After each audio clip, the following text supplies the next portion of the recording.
So now, currently, again, we've got the intentional entrant, college educated, various majors, tech savvy, analytical, and we talked about the university. Now, we have iPads, we have the smartphones.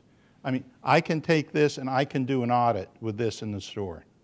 And that audit automatically, I don't have paper anymore, by the way, so that's easy. And it's automatically updated into the database every time I do an audit question. So we have real-time data coming at us. Now we have consumer-driven social media, you know, think about flash mobs to flash robs. We're talking about integrated retail, which is trying to blur the difference between buildings and .com sites, etc. And then from a criminal methodology standpoint, what happened in 2008? I told you, you got to participate. You got to be there. Huh? Yes, recession, the economy. And what did that do? Do you know what I heard today? I was listening to the news as I was working out, all evidence to the contrary. That 1 out of 2 of the citizens in the United States are at or close to the poverty level. And the economy, by the way, that was something like, I'm going to hip shoot you because I know it's the wrong number, but it's around 19 or 20% prior to 2008. Oh, and by the way, the majority of people that are at or near the poverty line, they're not black, they're not brown, they're not yellow, they're white. People have a wrong perception of that. So we now see what we call the necessary shoplifter. You know, moms and granddads and stuff that are coming in, they're stealing formula. They're stealing, you know, diapers. They're stealing, you know, clothes for the baby or for the child to go to school. Not saying that that's right, but you're seeing evidence of that from a criminal methodology standpoint, which tells you there's this huge social pressure. And in our business, we absolutely have to be connected to that. If you're not connected to that, you're not going to understand how you should be dealing with it. Employee theft rewards programs. How many of you have rewards cards? You don't have a rewards card? No? Oh my goodness. Actually, you can have an app for that actually stores all of your reward cards. It's really pretty cool. But we find our employees stealing from us. They'll swipe their card, say, oh, you forgot yours. Okay, thank you. You know, so they're getting the rewards for this. So there's a lot of different ways to manipulate that. Again, financial crimes are still coming at us. So let's spend a little bit of time talking about how to choose the right company. So what do you want out of your job when you start your job? What do you want from it?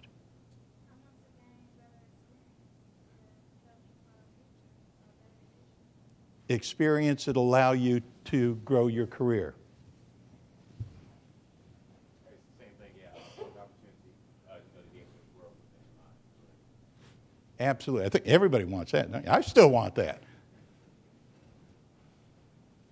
Opportunity to grow in the career, also to find out if this is the right career for me. Yeah, that's pretty important too. I think the last statistic I saw is that the average college graduate had 3 jobs within 5 years or 6 years, something like that. In other words, it showed some pretty quick movement. You know, it was like, oops, maybe that's not it, or maybe that's the stepstone I needed to get to there.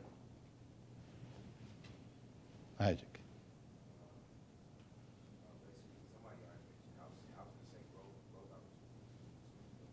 I think everybody wants that, right? But think about this. It used to be when you went to work, when I went to work, when I started my career, you really wanted to spend your life with the company. That, you expected that was probably what was going to happen. You got to pick the company. What is the company like? How many of you have read Fortune and read who the most admired companies are? Well, that's an important thing from a research standpoint that helps you understand. If I'm going to talk to a company, not just about getting a job, but if I want to spend some time there, I want to understand how that company is going to treat me. What are the growth opportunities? And that's what you all said, right? Growth opportunities. What about leadership training and development? So do I get that, or is that just, go to your cube, shuffle the paper, make the phone calls, do the whatever it is you're doing? Is there some kind of talent assessment and development program that goes on? Is there a discussion that happens with you that says, here are your development opportunities for you to move to that next step? And then, are you succession planned? In other words, when we look at you, do we say, hey, in the next year, 2 years, we see you in this position. But here's your career development plan. Here are the things that we think you need to do to get yourself ready for that. And then, do they have those regular conversations with you? Because, I can't tell you how many times I've seen people put together great programs. They are the most wonderful. You'd listen to them and then you go, absolutely, those are absolutely what I want to do, right?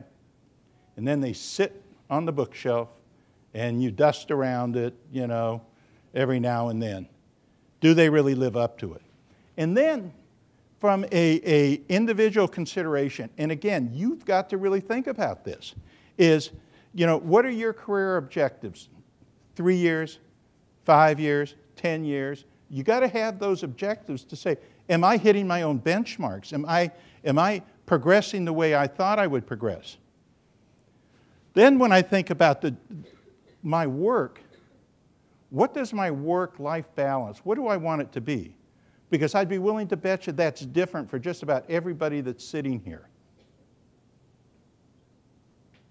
Because I can tell you there's a lot of the practitioners that are sat over here, and when they went first in and went going, they were doing it 24/7, and that doesn't lead to some very good private life. I can guarantee you that.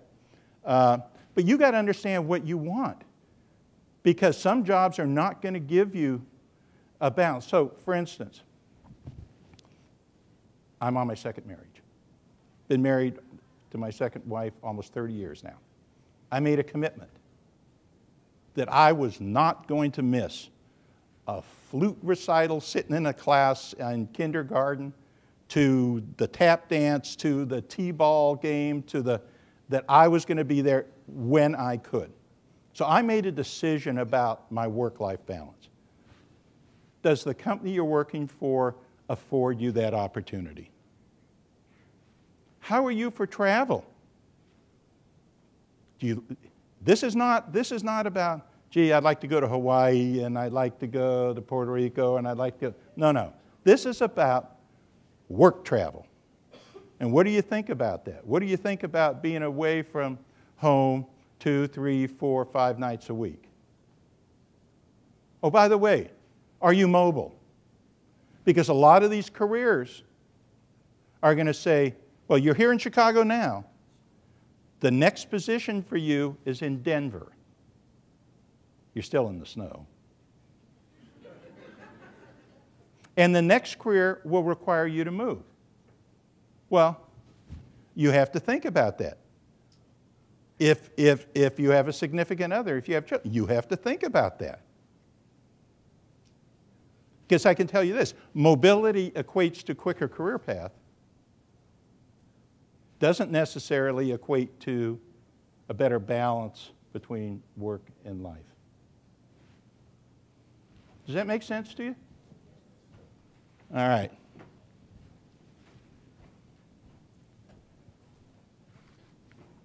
So, here's a little advertisement. This is what a typical big box retail organization looks like.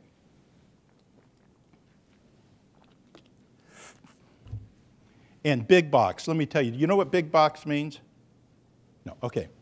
You got small box, big box, you've got specialty, you've got, so typically a big box retailer is typically that. It's in a big box, you know, 90, 100, 150,000 square feet. Sometimes they're department stores, sometimes they're discount stores, et cetera, like that. Or you can have small box, which might be, you know, a 5,000, 10,000 square foot retail operation, et cetera. So if you look at this organization, you can see the different types of opportunities. Well, that's really fuzzy, isn't it? So if you look at the left-hand side there, that's really my investigative organization. That is an organization which has our safety and our systems and our investigative folks in it. The next is our Kmart field organization. And then we have our Sears full line, which SUNY runs for us. Then you have a specialty operation, which takes in logistics. It takes in home service. We have a home service operation that does 16 million home visits a year. We have outlet operations and hometown stores. Then we have our operations people, which is our corporate team, which does all of our analytics, develops all of our programs, pays all of our bills. But if you look at that, that tells you about the types of opportunities that are available with this type of retail. And this is what you got to kind of figure out for yourself.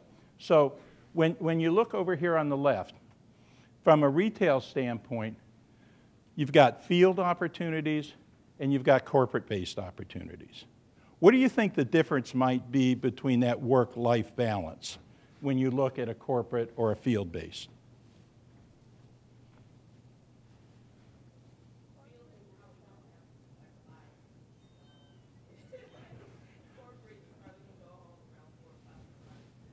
Well, it all depends, but, you know, not in my office, no. But, yeah, no, you're actually right.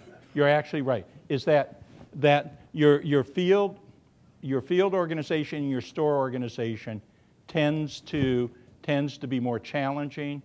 You know, if you're in the store, retail is retail, and it's busy, requires long hours. You know, when you get out of the store into a multi-store role, you're still, whether you're an investigator or a district loss prevention manager, you're having to hit these stores, you're having to react to it, you're having to recruit people, you're having to train them, you're having to investigate. Corporate base, it's not that you don't have the same degree of challenge, but it really is different.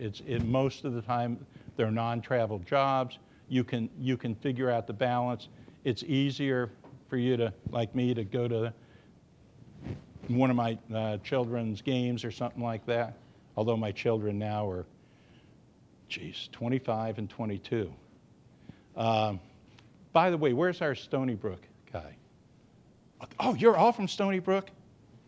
Well, they have a great lacrosse team, by the way. They do. My son plays lacrosse, not for Stony Brook.